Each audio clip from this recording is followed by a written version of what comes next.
E aí, bora falar sobre transformação pessoal? Hoje a gente vai mergulhar fundo nas ideias de um livro do Steve Chandler que são, bem, simplesmente poderosas. Se prepare, porque a ideia aqui é questionar tudo aquilo que a gente acha que sabe sobre quem somos.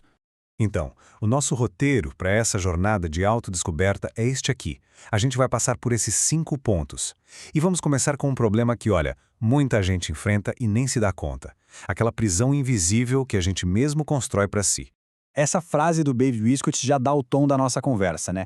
É o ponto de partida perfeito. A ideia principal aqui é que o poder tá com a gente.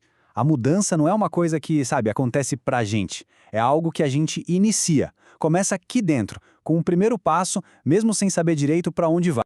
Tá, mas como é que a gente se liberta disso? O primeiro passo, sem dúvida, é entender como essa prisão funciona. O que é essa força final que nos deixa presos em padrões que a gente sabe que não quer mais?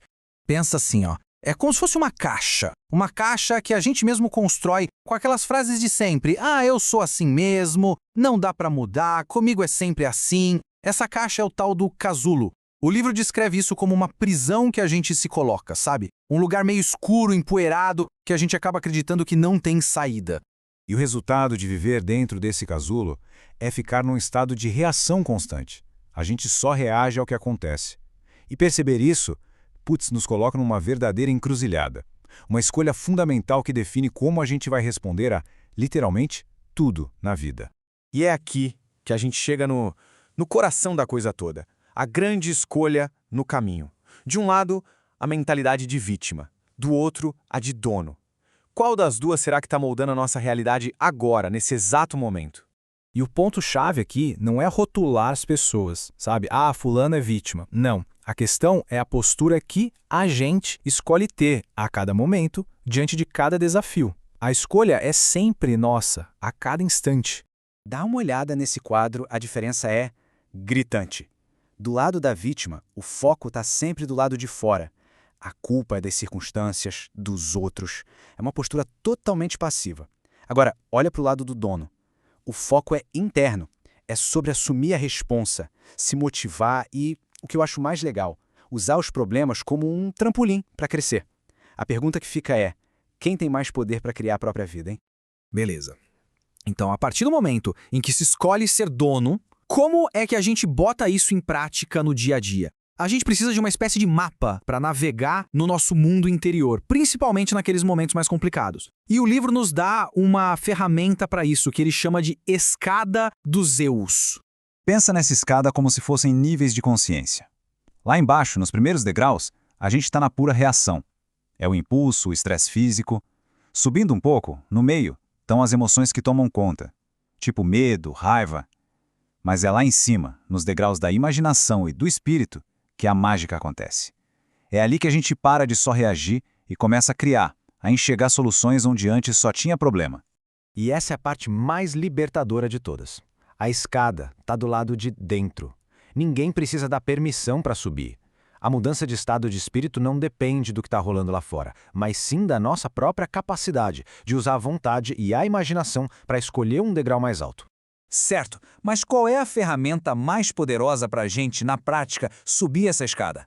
Como é que se sai do degrau da raiva e vai para o degrau da solução? A resposta pode até parecer simples demais, mas é profunda. São as palavras que a gente escolhe usar. E essa palavra sentença é perfeita, né? Porque tem duplo sentido. As frases que a gente fala no dia a dia podem ser a nossa sentença, as grades da prisão, ou podem ser a chave que abre a porta para a liberdade. As palavras não só descrevem a nossa realidade, elas de fato criam a nossa realidade. Olha só que mudança sutil, mas que poder. Eu tenho um problema. Essa frase tem um peso, né? Soa como um muro, uma coisa que paralisa. Agora, eu tenho um projeto. Já soa diferente. Soa como um desafio, algo que tem começo, meio e fim e que está sob nosso controle. Só de mudar a palavra, a gente já sai da paralisia e entra em modo de ação. Essa frase do Carlos Castaneda resume tudo. Ela nos lembra de uma verdade muito simples. A energia que a gente gasta se preocupando, reclamando, se sentindo vítima, é exatamente a mesma energia que a gente poderia usar para resolver a situação e, de quebra, sair mais forte do outro lado. O esforço é o mesmo. Então, a gente já entendeu a ideia do casulo, a escolha entre ser dono ou vítima e o poder das palavras. Mas como é que a gente faz essa transformação durar, para não ser só aquele fogo de palha, sabe? A parte final da nossa análise revela o segredo para uma mudança que se sustenta. E o grande segredo não é nenhuma fórmula mágica, mas algo bem mais poderoso: a prática. A prática diária.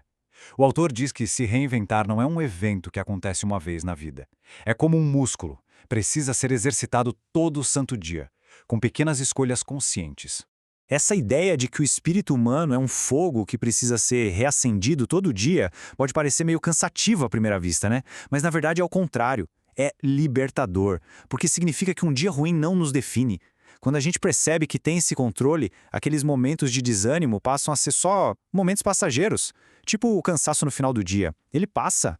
E no final das contas, tudo isso nos leva a essa pergunta. Uma pergunta direta e, ao mesmo tempo, muito poderosa. A questão não é quem você foi até hoje ou quem os outros disseram que seria bom ser. A questão é quem se escolhe ser a partir de agora. É bom lembrar que cada novo dia é uma página em branco e uma nova chance de criar essa resposta.